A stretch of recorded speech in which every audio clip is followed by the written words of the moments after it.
And the National Food Authority reiterates that rice supply in the country is sufficient. The full story from Freddy Abando. Rice farmers are selling their palay directly to traders because of better prices compared to what is being offered by the National Food Authority. NFA Administrator Orlan Calayek bear the NFA's price per kilo is 17 pesos.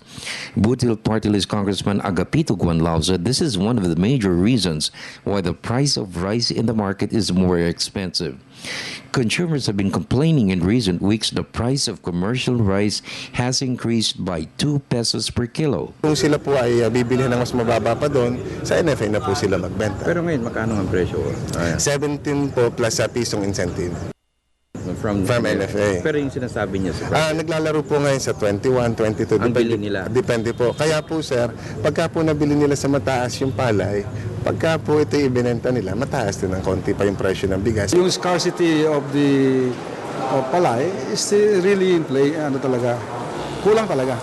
Kulang tayo. Kaya nga ang price of our rice now is very expensive dahil ito'y luma. Guanlao expressed concern supply is also a problem.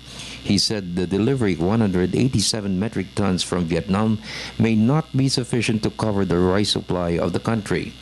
But Calayek said the current inventory of the NFA is more than enough to cover the country's needs within the next 90 days.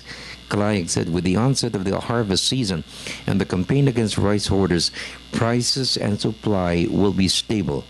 However, Guanlao insisted the NFA should consider emergency importation of 100,000 metric tons. Wala kami nakikitang kakulangan sa supply ng bigas. Unang-una po ay ang NFA merong sapat na inventory na sasapat.